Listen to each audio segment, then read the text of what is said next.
Welcome back everyone to my Let's Play of The Legend of Zelda Oracle of Ages. Last episode, Maverick ventured into the Mermaid's Cave, and he completed a lot of it in the past. Then he was forced to go into the present, and he finished off everything in the present, and in doing so he found the mermaid suit, which allows him to now dive into deep water. It will also allow him to swim in the ocean. And more importantly, right now, it'll allow him to head back into the past and complete the Mermaid Cave. Here's Miss Maple. And she hits us and knocks us back into the portal. But the good thing is, she didn't drop anything important that we needed, like the heart piece. That would have been really annoying if she would have dropped that heart piece.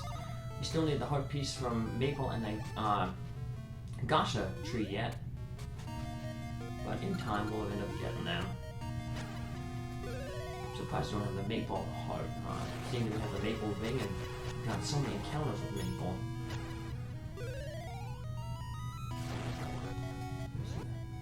We've got an encounter with these annoying candle enemies.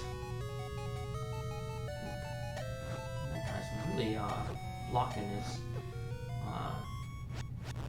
friend from getting lit on fire. Speaking of blocks, these blocks are a welcome addition to the room because they can prevent those candles from hitting you. This outpost on fire. Get some rupees. We'll have to do some rupee farming. To get to the next dungeon, if you didn't get a potion from Maple, you will need to end up buying a potion. My rupee farming is just basically going to finish buying out the secret shop, and then I might buy some extra gaseous seeds. This mermaid suit really opens up the world. Allows us to basically find a bunch of new areas. Yeah, basically the whole world is going to be opened up. Basically, within another episode, the mermaid suit opens up a whole bunch of areas that we couldn't access on the sea, and then we'll also get a new tune for our Harp of Ages that allow us to basically jump back and forth in time from any location. Right now you can only use the echoes to warp to the past from the warp tile, and you can use the tune of currents to go from the past to the present anywhere. But we don't have a thing that allows us to go from the present to the past anywhere. And that's what this next tune will get us. But before we do that, we have to conquer this mermaid's cave here. So we're going to head back to that room where we blew up the north wall. We didn't advance any further in it because in the past we needed another key beyond that room, and that key we couldn't get until we had the mermaid suit. So let's go check that room out. It's kind of a, I don't want to say annoying room, but it's, I wonder about the design of why it's made the way it is. It's a room that's going to have one spinner puzzle, or one spinner tile. I don't mind spinner puzzles when, like, there's multiple spinners and you gotta kind of find creative ways to backtrack and make the spinners point in the correct direction that you wanted to have them. I mean, we saw that in the present Mermaid Cave. But we're going to see in this iteration, the past iteration of the Mermaid's Cave, there's only like one spinner. It's like it doesn't add anything to the room other than increasing the amount of time you have to spend in the room. Solve this quick little puzzle.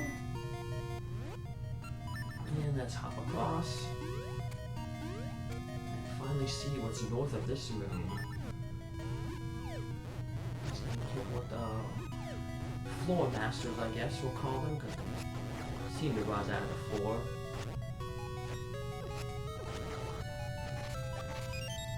really low on hearts, these pots have a heart in them. And there's a fairy in one of the pots over here. So yeah, see the spinner? It's really like no purpose. You just had to walk around 3 times. Just like added extra time to the room you're in. Oh well, like I said, we got a fairy under there. We can open this key door, but before we advance into this room, there's another key block. So we're gonna have to get a key by swimming in the deep water.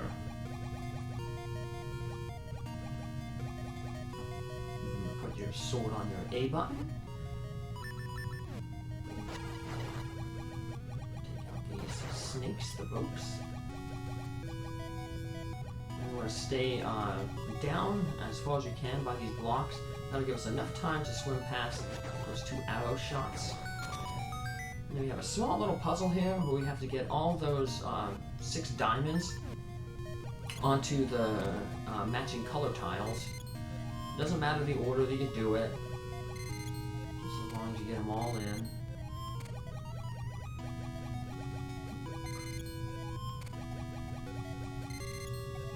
There's like no time. Yeah, it's weird, like, when you're above ground and you're swimming with the flippers or even now the mermaid suit, you can press the B button to dive, and you can only hold your breath for a certain amount of time, but when I was swimming in deep water here with the mermaid suit, we can swim forever underwater. Right? There is that ring, of course, that allows you to not have to breathe underwater. Head up to the upper corner here to get some rubies. Nice. Yeah, see, you can't hit them with the switch hook. Just get electrocuted. Now we can head up over to the left over this block, and there's a small little puzzle here. We have to ricochet a seed up to that orb, but you have to hold down the button to get the those little spinners to face the correct way. And you can do that by just dropping a block from Cane of Samaria on it. And now let's go take on the boss. He's kind of like a big octorok. He'll go to different parts, and you just have to wait until he turns around, and then you get hit in the face. He'll dive underwater, and you'll see when he dives underwater, because you can only see like the little halo part of his head. So when he dives underwater, just dive underneath with him, hit him a few times, and he'll eventually surface. When he's on the surface, he only exposes his weak point when he turns around to shoot at you. Alright, back underwater, let's go down. I guess the annoying thing is every time you resurface, the pots reappear. Who's making the pots? Back in medieval times like Zelda, it would take a lot of time, I guess, to make pots like that. And here we are just destroying them, without a care. Yeah, there's no ring for like destroying 100 pots. There's that one that Data ended up getting in Oracle of Seasons. You get a ring for destroying 100 signs. There's no sign-loving Subrosion in Oracle of Ages. So that's a ring you have to play the linked game to. Yeah, like I said, you have to do both linked games to get like 100%. Maverick, I got great news. Queen Abby just left the palace. Now's your chance. This may be your only opportunity to save now. I'm just gonna head back in the dungeon here, just show off the map. Kind of looks like a mermaid's tail. And we'll see how the present mermaid's dungeon looks too. I forgot to show that I completed the map.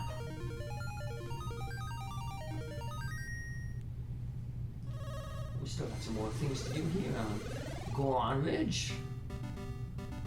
Head on up into the show off that we completed the map.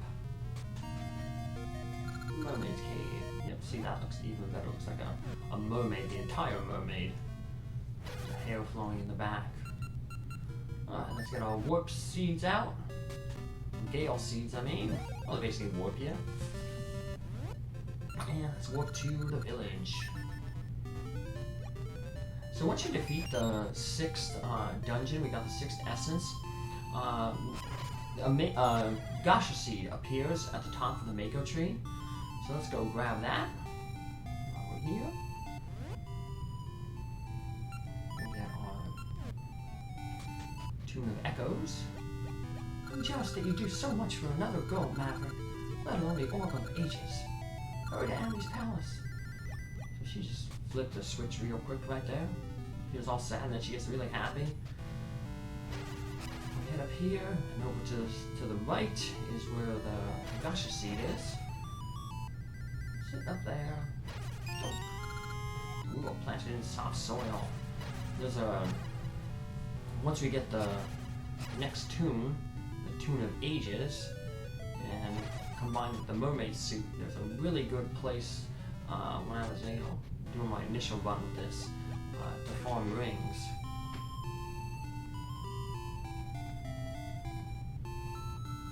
So we're gonna have to come back here in a little bit. Marty's gotten better. We'll come back later after this next little mini quest we do, and we'll get the option to choose how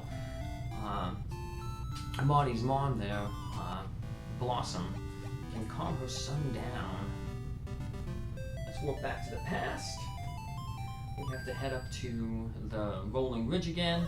We will farm that Gasha tree that we planted. And now that we've completed the dungeon, the 6th dungeon, we can get the treasure from that one Goron who we gave the 20 bombs to. 20 bombs and the 20 ember seeds to. And it's just a ring, but he's gonna give us the option of either treasure chest. It doesn't matter which one you take, they both have the same ring in them. People who've analyzed the code or used save states, determine that. So yeah, just pick whatever favorite direction, left or right. Let's get our Tune of Echoes again. I'm gonna have to warp to the past. Up, down. And let's go back to the past. Let's see what treasure awaits us there. We won't get to see what ring we get until we actually go back to Vasu's jeweler. But we get a chance to see what our Gasha seed has produced. Let's do that first. What do we got? Another ring. Like I said, we're gonna get another ring right over here. So he's found the treasure. Nice. Thanks to you, I found some treasure. I've got 2 chests, so take your pick. And he blocks off the one that you don't pick. And unfortunately, so you can't open them from the sides. So you can't cheat him and get both. Let's get all warp seeds ready to go. And tell me if you think you found some buried treasure. Alrighty. Well, let's warp now back to the village. We are told that Queen Ambi is gone, and we can sneak into the castle. We have a little puzzle here in the castle to solve, but it's not very hard. It's actually really easy if you use Pegasus seeds. I've never played Oracle of Ocarina of Time, and the one 3D Zelda, the first 3D Zelda. But apparently this is similar to, there's a section in that game where you have to sneak around the palace and avoid guards. So we're gonna farm rubies so we can finally buy that last Gasha seed. That last Gasha seed, then once we buy it, that shop will turn into one of those treasure chest games where we get a 50-50 chance. You could win wings from that. So let's equip the Pegasus because they come in handy. And speaking of running, we run into Ralph again. Maverick, don't startle me. You also heard the guard on the palace was down and came to save Naru? If anyone's gonna save her, it's me. I won't let you beat me to it. But it's no good entering from the front door. I know. There should be a hidden entrance in the palace garden. I'll sneak in through there. What? Why do I know about the hidden passage on my first trip here? Never mind. I'm coming, Naru. Well, somebody had to explain what you had to do here. Because if you try to go straight through the palace, there's these guards there, and the guards at the two corners of the palace, and at the entrance to the palace, and these guards on the outside, if they see you, they will just throw you out. So we just have to run past these guards, kind of like the Subrosia hide and seek game. Now, if they do throw you out, it's okay. It's not like the puzzle resets. Any of the buttons that you've pressed, the statues will still be pushed off to the side. So you just have to come in and take out whatever buttons you haven't hit yet. As you can see, the guards respawn at their starting position once you hit a button. So these guards, you'll see they'll be respawn to the left, and they'll be walking over to the left. So you can just sneak right by them. And once we did all that, all the statues are out of the way, chop down this one bush, and we have a secret passageway into the castle. Avoid the little whirlpools. They basically act as pits underwater. I remember the first time I was coming home from school as a little kid, and my brother got home early before me, and he told me that he got to a water world in Super Mario Brothers, and it was like, wow, a world with water? And he's like, yeah, you're underwater swimming. And he's like, but there's pits underwater. And I thought, how could there be pits underwater? You know? Back when you knew nothing about games. So now these guards on the inside, they will not instantly throw you out. Instead, what they'll do is they'll basically run at you and bump into you and make you lose health. The only reason I headed to the outside there was because it fills out a square on the map. Don't talk with those guards, they will throw you out. If you took any damage from the guards, you can head here real quick and fill up. We've got two fairies floating around. And of course, my obsessive compulsiveness is telling me that I have to cut down all these bushes, even though we know there's nothing important underneath them. There'll be another room with bushes coming up. We'll have a little bit better stuff underneath it. But they basically puts that stuff there. Because we got a mini boss fight coming up. You can see the Pegasus, you can pretty much just run past these guys. And here's the other room with the bushes, and we're going to find a few mystery seeds underneath some of the bushes. And that's our clue that we're going to need mystery seeds for this upcoming battle. There's some mystery seeds right there. The upcoming battle is going to be against Naru herself, or Naru possessed by Baron. Maverick, I'm amazed you have come so far. Wait. Do you mean to turn your sword on me? Ha ha ha. If you want to hurt Naru, then go right ahead. Well, we'll see how Maverick solves this puzzle in the next episode. Take care, have a good one. Bye.